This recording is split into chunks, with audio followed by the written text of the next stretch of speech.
Cassie's breath caught in her throat. She stared at David, her mind racing to comprehend what she was seeing. His voice was flat, devoid of the panic and energy it once held, as though the person they knew had been hollowed out. "David?" she whispered again, stepping cautiously toward him, but he didn't move. His eyes remained fixed on her, empty, distant, as if whatever had taken him had left something else in his place. Tristan grabbed Cassie's arm, pulling her back. "That's not David. He's not the same." Mila shook her head slowly, her face pale. "It's using him. The asylum. That thing. It's controlling him." David took a slow, shuddering step forward, his movements stiff and unnatural. His hand twitched as it rose, pointing down the corridor behind them. "It won't let us go," he repeated, his voice cracking. "We're part of it now." Cassie's skin prickled with fear. Whatever had happened to David, he wasn't the same person who had been dragged through that door. Something darker, something ancient, was speaking through him. "We have to leave," Tristan muttered, backing away. "Now, before we end up like him." But just as they turned to run, the doors lining the corridor began to creak open one by one. Each door revealed a figure, pale, gaunt, their eyes sunken and hollow. Dozens of them, all dressed in the tattered remnants of patient uniforms, standing perfectly still, their bodies twisted and broken. Cassie's stomach turned as she realized what they were. The missing patients, the ones who had disappeared into the asylum's lower levels, were standing before them, staring with dead, glassy eyes. "We're not getting out," Mila whispered, her voice trembling. "This place, it's a tomb. It's already claimed us." The figures began to move, their bodies lurching toward them in unison, the sound of their shuffling feet echoing in the vast chamber. The air grew colder, the oppressive sense of dread tightening around them like a noose. "Run!" Tristan shouted, grabbing Mila by the wrist and dragging her toward the far end of the chamber.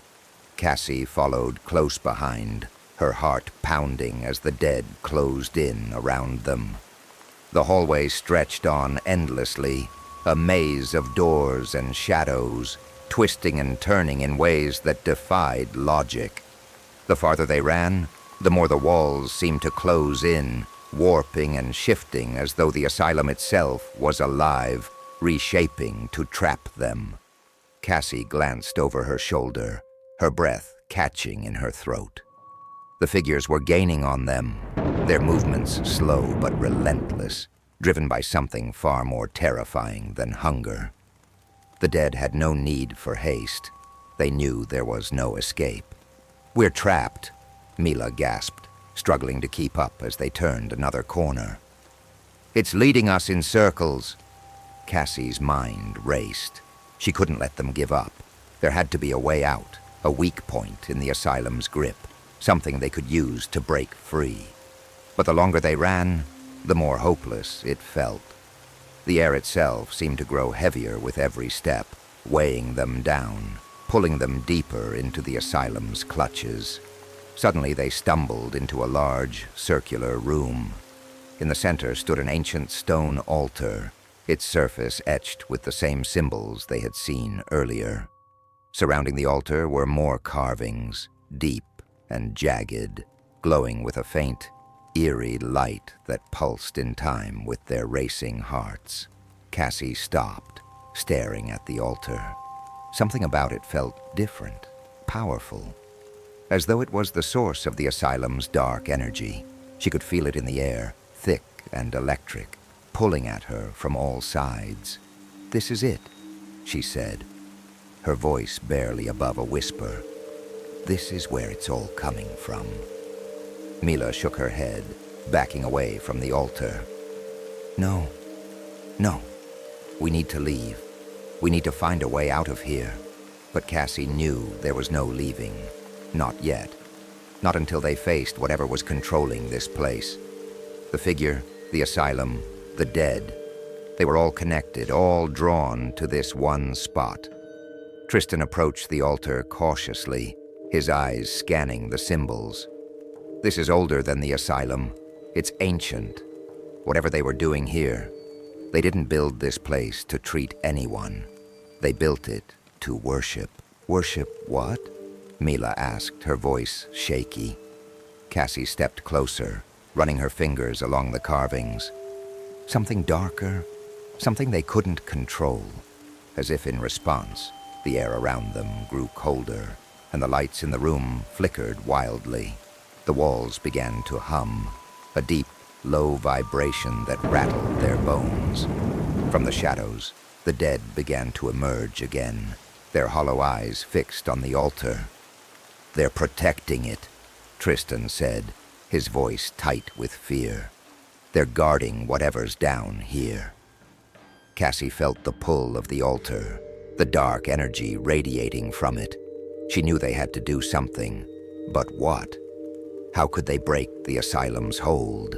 And then, from the darkness, a familiar voice echoed through the room. "You can't stop it," David's voice whispered. "It's too late. You're already part of it." Cassie spun around, but David was nowhere to be seen. His voice seemed to come from everywhere at once, circling them like a predator waiting to strike. "You've come so far," the voice continued, growing louder.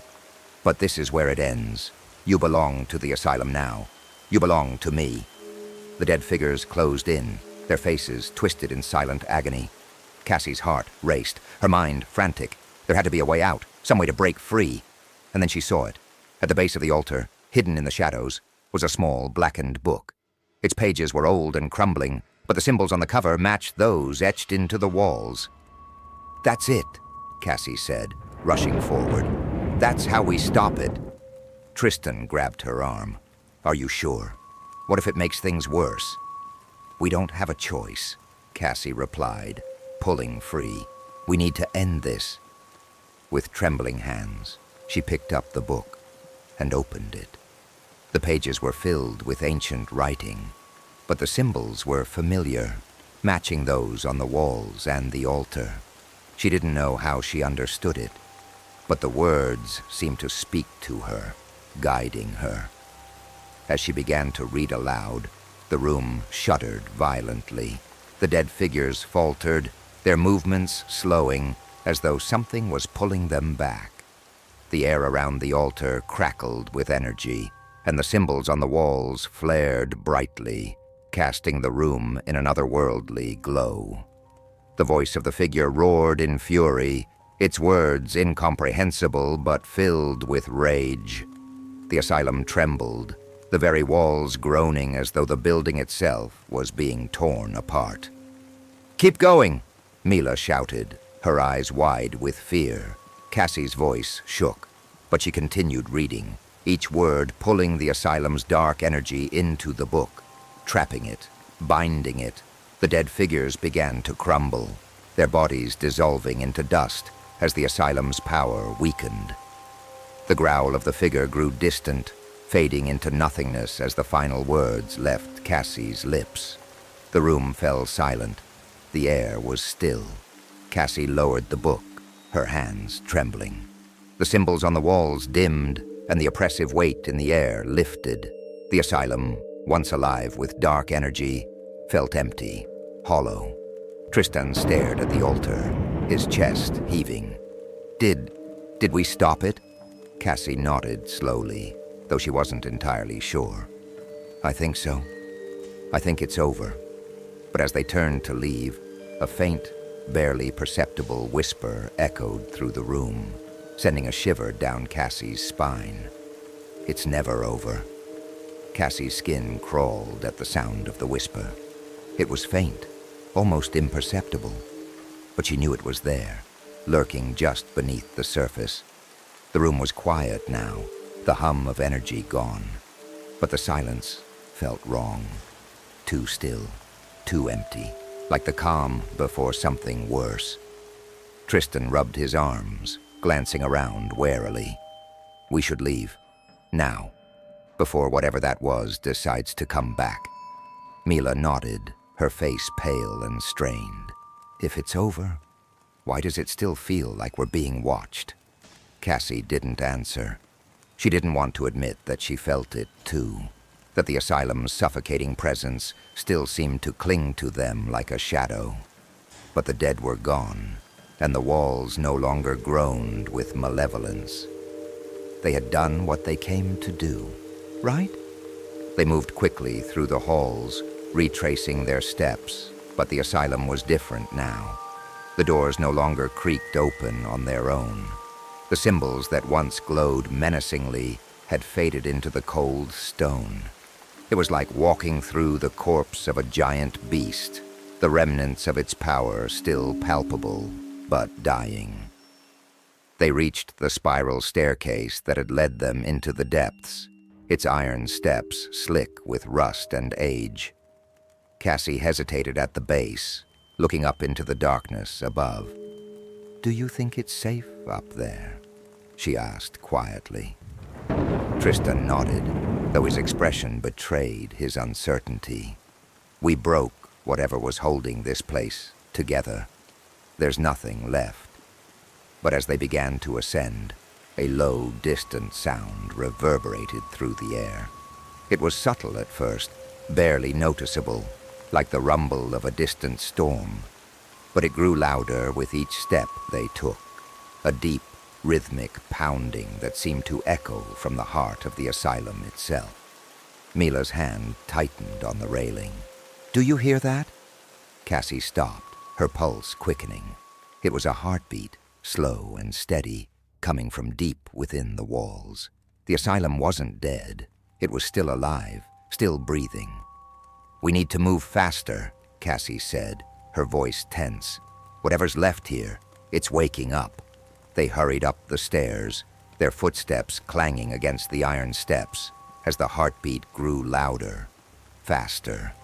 The walls began to tremble again, faint at first, but building with each passing second. By the time they reached the upper level, the entire building was vibrating with the sound. The walls bulged and twisted, as if the asylum was stretching, reshaping itself in response to their intrusion. It wasn't going to let them go easily. Cassie pushed open the heavy wooden door that led back to the main hall. They stumbled into the familiar space, but something was wrong. The once vast, open room had shrunk. The walls had drawn closer, the ceiling sagging ominously, as though the building was collapsing in on itself. Tristan's eyes darted around wildly. "It's not letting us leave!" Mila's voice was filled with panic. "I thought we stopped it. We read the book. Cassie's head spun as the floor beneath them rippled, the boards shifting like liquid under their feet. "It's not enough. We may have weakened it, but it's still here. We're still trapped in its grip." The walls continued to close in, the heartbeat pounding in their ears, faster and faster. Cassie could feel the pressure building around them, the asylum tightening like a fist. They were running out of time. "There has to be another way," Tristan shouted, pushing against the walls as if he could hold them back. "We can't die here." Cassie's eyes darted to the far end of the hall, where a faint glow emanated from behind a cracked door. She could feel it pulling her, something deep and ancient beckoning them forward. "There!" she yelled. "It's another way out." They bolted towards the door, the floor rippling beneath their feet as the walls groaned and buckled around them. Cassie pushed the door open, and they stumbled into a narrow passageway. The glow came from ahead, flickering like firelight. The passage twisted and turned, its walls growing narrower with each step. Cassie's heart pounded as they ran, the asylum's heartbeat chasing them like a predator hunting its prey. And then abruptly, the passage opened up into a large, circular chamber. In the center of the room stood a massive iron door, its surface covered in strange, twisting symbols, identical to those etched into the altar below. The light was coming from beneath the door, a sickly, pulsing glow that filled the chamber with an unnatural heat. Cassie's chest tightened. This is it. Mila looked at the door, her eyes wide with fear. "What is this place? It's not an exit." Tristan ran his hand over the iron surface, his brow furrowed. This door, it's holding something back, something powerful. Cassie felt the energy radiating from the door, thick and suffocating. Whatever was behind it was the source of the asylum's power, the heart of the darkness that had infected every corner of this cursed place. "We can't leave until we destroy this," she said, her voice firm. "It's the last piece." Mila shook her head frantically. "We can't. What if opening it makes everything worse? What if we're releasing whatever's behind it?" Cassie took a deep breath, her mind racing. The asylum had twisted everything, controlling the dead, warping reality. If they left without destroying it, the cycle would start again. They'd never be free. "There's no other way," Cassie said. "We have to end it." With a heavy heart, she placed her hand on the iron door. The metal was cold beneath her touch, sending a jolt of electricity through her body. The symbols etched into the door began to glow brighter, responding to her presence. Tristan stepped forward, placing his hand beside hers. "We do this together." Mila hesitated but finally joined them, her trembling hand resting on the door's surface. The symbols flared to life, burning with intense light, and the door creaked open. The heat that rushed out was overwhelming, suffocating, as though they were standing at the mouth of a furnace. But what lay beyond wasn't fire. It was darkness, an endless, yawning void, swirling with malevolent energy, pulsing in time with the asylum's heartbeat.